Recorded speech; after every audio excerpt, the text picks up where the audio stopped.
Welcome to the Ayurveda talk. We are going to take a little bit of time here to talk about arthritis.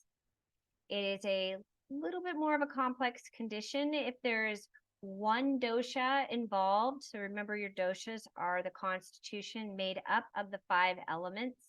Vata dosha is ether, air. Pitta dosha is fire, tiny bit of water. And then your kapha dosha is water and earth. If you are dealing with arthritis and it is a one dosha problem, that means it's one dosha that is causing the problem. It's fairly easy to heal as far as Ayurveda is concerned. Once you start having more than one dosha involved in this condition, it becomes more complex. And in Ayurveda, they say if all 3 doshas are involved, then it's very, very difficult to heal. Basically, what I try to tell everybody is deal with things right away. As soon as you notice that there's an imbalance, you want to deal with it right away, because if you don't, it starts moving that imbalance further into the tissues, further into the systems, and it becomes a bigger problem. You start involving more of the body systems, more of the body tissues and organs, and then you're dealing with a much bigger problem, which is more difficult to deal with. And a lot of times people, here's the honest truth, they don't want to comply. They don't want to do what it takes to reverse that disease pathway. It takes a really dedicated person to want to do that. So we're talking tonight about arthritis. In the Western science, they have identified over 100 different types of arthritis. In Ayurveda, we don't have so many, but there are digestive causes to arthritis. That is one thing that Ayurveda does talk about. So I am going to go through my notes here to make sure that I am covering everything correctly. And remember, this is how Ayurveda is looking at arthritis. It's a completely different perspective. It's all based on the elements. It's based on how nature functions. So eating incompatibly, food combinations, and following a lifestyle that does not work well with your constitution. Lack of exercise or exercising after eating fatty, greasy foods with poor digestion causing toxins, which are undigested toxins. They lead to clogging, basically stagnation. So I'll try to explain this a little bit better. So when you have toxins that are associated with the Vata dosha, ether, air, it quickly moves into the different parts of the body where you have kapha. So that's going to be more water and earth in the body, which then fills up in the blood vessels and causes like this sticky kind of waxy material. That's because of the kapha. So kapha is heavier and sticky. So then the toxins associated with all 3 doshas will block tissue pores and passages. So blockage and stagnation in the body is usually because of kapha, because of the water earth elements, heaviness. So fatty foods are going to be heavy. Those are more kapha, comfort type foods are kapha. This is just one cause. It causes then weakness and heaviness in the heart, which becomes the seat of the disease. So that's like the origin. And then the joints are affected, causing stiffness, and then many other disorders can come out of that. It can also be considered an autoimmune disorder. Okay, so symptoms would include joint pain, loss of taste, thirst, lack of enthusiasm, heaviness, fever, indigestion, swelling, and inflammation.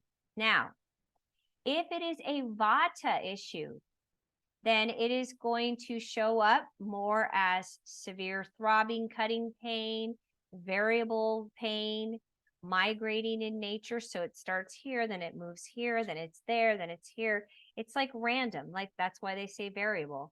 It's all over the place. becomes worse in cold weather. And when cold water comes into contact with the affected areas, it's very uncomfortable. Other symptoms can include dry and scaly skin, stiff and cracking joints, bone deformities, constipation, gas, abdominal distension, low back pain and nervousness, fear and insomnia. Those are all pretty typical Vata symptoms. Insomnia, fear, those are Vata symptoms that can show up around a lot of other issues. But Vata is Vata. Vata has a tendency towards anxiety and fear and nervousness. So if it is a ether air cause, that's going to happen. You're going to start noticing, God, I'm always afraid. I've always got this anxiety going on inside of me, right? So it's going to be connected to that condition. Now, if it's a Pitta condition, remember Pitta is the fire element, there's always going to be more burning involved, redness, swelling, inflammation, becomes worse in hot weather or when hot water comes in contact with the affected area or joints. Other symptoms can include diarrhea, and then showing up with your mental state, anger, agitation, irritation, sweating, and also impatience, frustration. Okay, now, Kapha, which is water, earth, those symptoms are going to be loss of movement, itching, joint swelling, edema, and that's without swelling. Without inflammation, becomes worse in cold and damp or humid weather.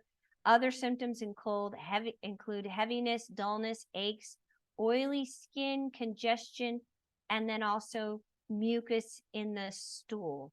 That also is a typical kapha thing that happens. So if you can have kapha imbalance, you can have mucus showing up in your stool. Okay, so general therapies include, like I said, if you have one dosha involved, it's going to be a little easier to heal. If you have two doshas involved, it's going to be more difficult, take longer. And then 3, it's very, very difficult. First, you want to deal with the toxins. So you should be digesting and balancing your digestive fire. Remember, your digestive fire in Ayurveda is called your Agni. And a lot of times people think, oh, I'm just not hungry. I don't have an appetite. That's telling me that their digestive fire is weak. You should, if you have a strong digestive fire, you're hungry. You want to eat. You have a voracious appetite. Now you can have too much digestive fire, and that's a whole nother condition. That's going to lead to heartburn and indigestion and cause other issues, diarrhea. So you can be at either extreme, where you have weak digestive fire or it's too strong. We want to be right in the middle. And remember, because we're dynamic, things change day to day, season to season.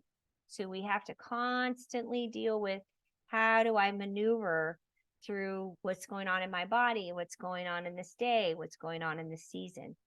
Okay, so eating animal products will aggravate this condition, especially pork, red meat, and dark poultry. So stay away from those. Heavy and toxin increasing foods will increase arthritic symptoms. Many people will just adjust their diet and take all the heavy stuff out, all the greasy, fatty foods, get it out of your diet, and that alone will support your body and help with arthritis. Okay, so there are some different things that you can use. There's different oils, and the oil that I usually recommend to people that have arthritis is spelled, I'm so bad with the pronunciations, but I'm going to try. Maha Naranjana. Okay, it's spelled Mahanarayana. And what I usually do is mix it with a little bit of another oil that is for pain. and that is Myaxel, which is spelled Myaxl. And so I will order that oil online, and then I'll get a small little container of the Myaxel oil, which is for pain, and I combine them. And you can also add it to a little bit of sesame oil. And so you get a lot of oil out of it. It's really great. You can order that from Kerala Academy. They do have a website. And if you're interested in that, I can give you their contact information. I might just put it in my information below on this YouTube channel. Okay, so this oil is fantastic. It is going to help with flexibility, stiffness, muscle fatigue, and it also removes pain. Now, especially when you're adding that Myaxel, really will help with the pain. And I've used that oil a lot, so I know. Okay, and when you, like I said, you can mix it with sesame oil 1-to-1, so equal parts. So you're going to get a lot out of it. And then you want to apply it to the painful areas. I tend to apply it all over because I'm more Vata, and so mine is variable pain. So I will apply it kind of everywhere, all the joints. Then this oil will also help break up the blockages, which is really a big deal because remember, part of arthritis is because the toxins and stuff have gone into those vessels and caused blockage. So you want to help remove that. And this oil will help do that and will start to heal the tissues.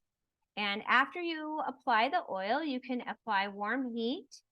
You can do some yoga. You can take a bath or mild exercise. And this also will improve the overall body and arthritic condition. A little bit of sweat can also be good. It's like local steam application is also good. Okay, so that would help.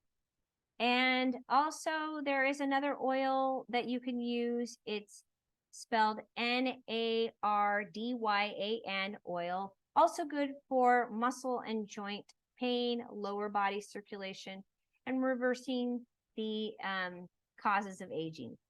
Well, that's nice. But I tend to go towards the other two oils, but this is just another oil that it works. If you are more on the Pitta side and you're dealing with Pitta, then you can add some bromine and sandalwood oils and mix them together. Very beneficial for Pitta just in general, but also fantastic for arthritis. Now, if you're dealing with digestive issues, which in Ayurveda, everything pretty much comes from a digestive imbalance. So this definitely can be caused by digestive disorders.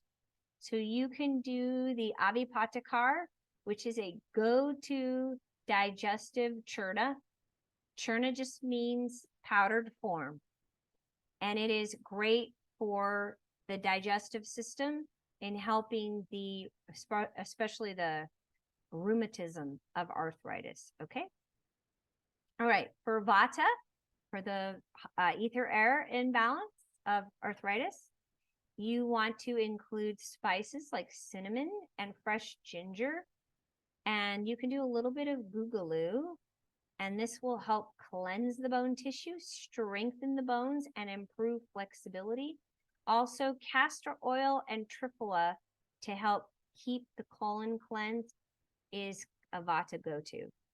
Okay, Pitta people, you can use the Kashira, googaloo, sandalwood, guduchi, aloe, turmeric, and saffron. And don't just do these on your own. You need to make sure you're working with an Ayurvedic practitioner. I'm just telling you some of the herbs that are beneficial. Also the musta and nargundi, they relieve pain. Okay, the kapha arthritic, it helps to get googaloo, pure googaloo, because googaloo is going to pull out toxin, pull out excess. That's what it's doing.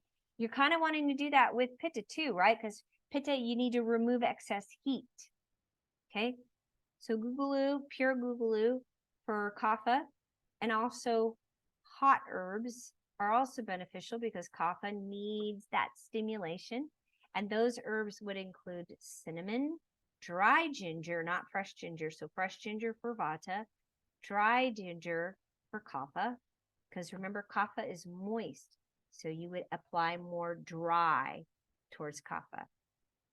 And then turmeric and trikatu, masta, and also the nargundi, also for pain relief.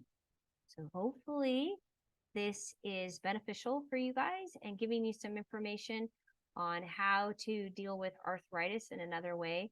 The oils make a huge difference. And if you haven't started applying oils daily as part of your daily routine, start doing that because it is a way of nourishing your tissues. Remember, your skin is the largest organ that you have. So you can support the body and help bring in some of what the body needs as far as herbs through the oils. So Ayurvedic oils, very beneficial. Get to know them, get comfortable with them. We're not really always used to the smells of them, but I want to tell you to try to get over that. You can add some essential oil, but as much as possible, get those oils that are going to support you and whatever conditions you're dealing with. And if you need more support, reach out to me. And my Gmail address is aspiredelements@gmail.com, or you can always go on my website, www.aspiredelements.com. Okay, and have a wonderful day, wonderful evening, and I will see you soon.